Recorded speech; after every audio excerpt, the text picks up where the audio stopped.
안녕하세요. 중학교 입학과정 검정고시 사회를 맡은 이서구입니다. 사람들은 흔히 사회를 암기 과목이라고 하죠. 하지만 생각해 보세요.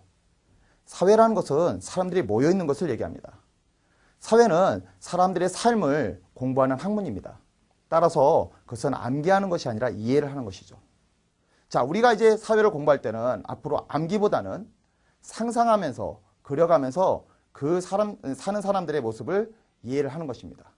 자, 그래서 우리는 앞으로 사회를 어떻게 한다고요? 상상하는 사회, 그려가는 사회, 이렇게 생각하고 공부를 하시기 바랍니다. 자, 그럼 1강부터 저하고 같이 가보기로 하겠습니다. 자, 우리 1강에서는 정치 생활에 대해서 알아보기로 하겠습니다. 자, 오늘의 학습 목표를 보면서 우리가 어떤 것들을 공부해야 되는지를 한번 살펴보기로 하죠. 먼저 국가를 운영하는 기관에 대해서 알아봅니다. 국가를 운영하는 기관은 어떤 것이 있죠? 그렇죠. 법을 만드는 입법부, 법을 집행하는 행정부, 법을 재판하는 사법부, 이렇게 우리가 흔히 3권이라고 하는데 3개의 기관으로 나눠볼 수 있습니다. 두 번째, 국민의 권리와 의무에는 어떤 것들이 있는지 알아보기인데요. 바로 우리 국민들이 어떤 것들을 국가에 대해서 요구할 수 있는지, 또 국민은 국가에 대해서 어떤 의무를 가지고 있는지를 살펴보기로 합니다. 세 번째, 우리 주변의 국가들과 지구촌의 문제들에 대해서 알아보는 것입니다. 우리 주변의 국가라는 건 뭐죠? 국제사회의 관계죠. 그럼 국제사회의 모든 모습들을 한번 살펴보기로 하겠습니다. 자, 먼저 우리나라의 민주정치에 대해서 알아봅니다. 자, 민주정치의 의미인데요. 자, 민주정치의 의미는 과연 무엇일까? 하나씩 짚어보기로 하겠습니다. 자, 민주정치의 뜻은 바로 민주주의 정신을 바탕으로 이루어지는 정치를 얘기합니다. 자, 여기서 민주주의 정신이라고 했는데요. 이 민주주의가 뭐냐 이거죠. 이 민주주의는 바로 다수 또는 국민에 의해서 의사결정을 하는 사회를 얘기합니다. 다수가 의사결정하는 거, 국민이 의사결정하는 사회, 이걸 우리는 민주주의 사회라고 표현합니다. 바로 이렇게 다수에 의한 의사결정으로 이루어지는 정치를 민주정치라고 하는데요. 바로 이런 것들은 모든 사람이 행복하게 살 수 있도록 서로 간의 갈등을 해결하고 질서를 유지하는 데 있습니다. 두 번째는 이 민주정치는요, 문제 해결 결과뿐만이 아니라 이 과정에서도 민주적이어야 합니다. 따라서 과정이 민주적이 하려면 무엇이 중요할까요? 그렇죠. 대화와 바로 토론이라는 것인데요. 이 대화를 통해서, 토론을 통해서 서로 간에 타협을 하는 것이죠. 이것이 굉장히 중요합니다. 세 번째는 바로 민주정치에서 존중하는 정신이 뭐냐 이거죠. 민주정치가 내세우는 바로 목표, 이념이 뭐냐 이거죠. 그건 바로 인간 존중에 있다는 거예요. 인간을 존중한다. 굉장히 중요합니다. 인간은 그냥 인간 자체가 중요한 것입니다. 다른 인간의 어떤 지위라든가 인간의 경제력, 인간의 신분 이런 것들을 보는 것이 아니고요. 인간 자체로 중요해야 되고요. 그런 인간 존중을 받으려면 바로 자유라는 단어, 평등이라는 단어 이런 것들이 보장받아야 됩니다. 자유는 뭘까요?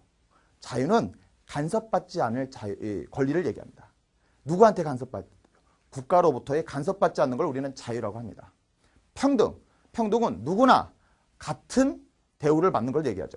다시 말하면 차별받지 않을 권리를 이야기한다는 것입니다. 자, 국민의 정치 참여에 대해서 한번 살펴볼게요. 우리 국민들은 정치에 어떻게 참여를 할까요? 우리 국민들이 정치에 참여하는 가장 대표적인 방법은 바로 투표라는 거예요.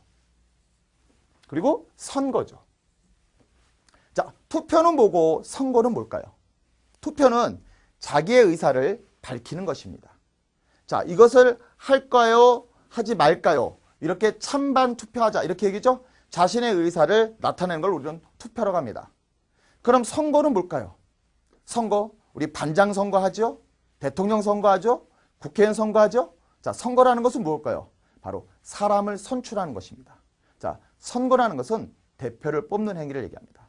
우리는 국회의원을 뽑고 대통령을 뽑음으로 인해서 우리 스스로가 직접 정치를 하지 않지만 그들로 하여금 정치를 하게끔 하는 것이죠. 이것이 바로 우리 국민들이 일반적으로 정치에 참여하는 방법입니다. 자, 우리 선거는 바로 우리의 대표를 뽑는 행위인데 그런 선거에 원칙이 있습니다. 보통선거, 평등선거, 비밀선거, 직접선거 이렇게 4개의 원칙이 있는데요. 어떤 것들인지 간단하게 볼게요. 먼저 보통선거라는 것은요. 보통선거는 일정한 나이가 되면은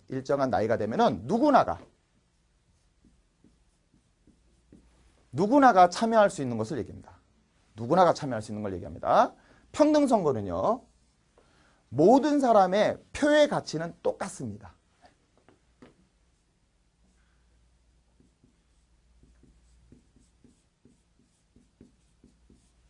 표의 가치가 동등한 것을 얘기합니다. 회장님은 5표의 가치를 갖고 있고 일반 사원은 1표의 가치를 갖고 있다. 이게 아니라요. 모든 사람이 다 똑같은 표의 가치를 가질 걸 우리는 평등선거라고 합니다. 비밀선거는요. 내가 누구를 선택했는지를 발설하지 않을 권리를 얘기합니다. 직접선거는요. 다른 사람을 대신해서 선거를 하는 것이 아니라 내가 나의 대표를 직접 뽑는 행위를 얘기합니다. 자, 이렇게 해서 직접, 비밀, 평등, 보통선거라고 하는 민주선거의 4가지 원칙이 있는데요. 특히 보통선거는 뭐라고요? 누구나가, 남녀노소 가리지 않고 누구나가 일정한 나이가 되면 한다는 것을 기억해 두시고요. 평등선거는 표의 가치를 얘기한다는 거 기억해 두시기 바랍니다. 자, 그러면 나란 일을 맡은 기관들은 어떤 것이 있을까요? 나란 일을 맡은 기관들은 제일 먼저 우리 국회라고 하는 것이에요. 국회는 입법부라고도 합니다. 입법, 이게 뭘까요? 입법. 법을 세운다 이런 뜻이에요. 법을 세운다 이런 뜻입니다. 자, 국회는 바로 국민이 선출한 대표죠. 국회는 국민이 선출한 대표로 구성이 됩니다. 그렇죠? 우리가 국민이 선출한 대표를 어떻게 구성하냐? 선거를 통해서 하는 거죠. 그렇죠? 그래서 우리 국회의원 선거라는 것을 합니다. 국민의 이익을 위해서 일하는 국민의 대표기관을 바로 국회라고 한다는 거 기억해 두시고요. 자, 국회에서 하는 일이 뭐라고요? 법을 제정한다. 이게 가장 중요합니다. 법을 제정한다. 그래서 우리 국회를 뭐라 그래요? 입법부 이렇게 얘기한다 그랬죠? 입법부. 자, 거기에 법에는 어떤 것들이 있냐면요. 바로 헌법이라고 하는 거. 헌법을 바꿀 때 개정안을 내고요. 그 다음에 각종 법을 제정합니다. 각종 법. 그 다음에 조약. 조약이라는 건 뭐죠? 조약은 나라와 나라 사이의 약속, 나라와 나라 사이의 법을 바로 조약이라고 하는 것인데 그런 조약 체결에 동의를 행사하는 것도 역시 국회에서 합니다. 자, 그 다음에 국회는 법을 제정하는 것이 가장 중요한 일이지만 그 외에도 국정감사, 국정조사 같은 것들이 있어요. 국정감사라는 것은 매년 정부가 어떻게 국가 일을 봐왔는지를 국회의원들이 검토하는 것입니다. 이게 국정감사고요.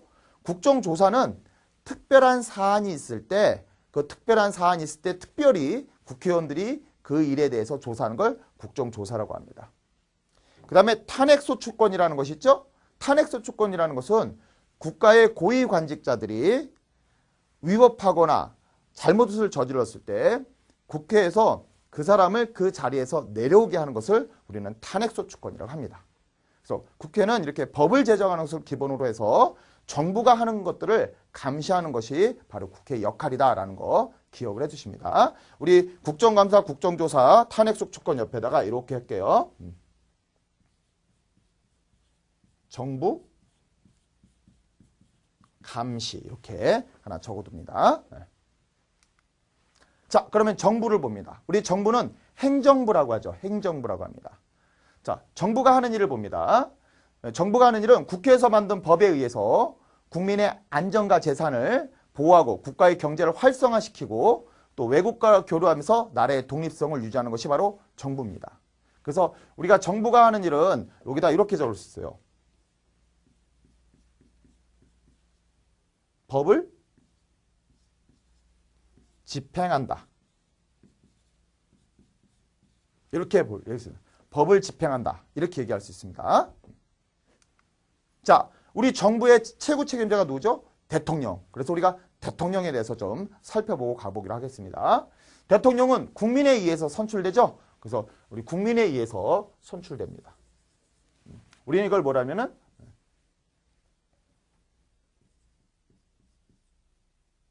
직접 선거. 그쵸? 네, 직접 선거에서 합니다. 직접 선거합니다. 자, 국가의 최고 책임자면서 행정부를 수반으로 하는 행정부의 최고의 권한을 가진 자가 바로 대통령입니다. 또 대통령은 국가 원수로서 국가와 국민을 대표하는 사람이죠. 그렇죠? 국가와 국민을 대표합니다. 자, 국무총리. 국무총리는 대통령을 대신할 수 있는 사람이죠. 그렇죠? 그래서 국회의 동의를 얻어서 대통령이 임명합니다. 자, 국무총리는 국회 동의를 얻어서 합니다. 대통령이 함부로 선출하는 것이 아니라 임명하는 것이 아니라 국회의 동의를 얻어서 합니다.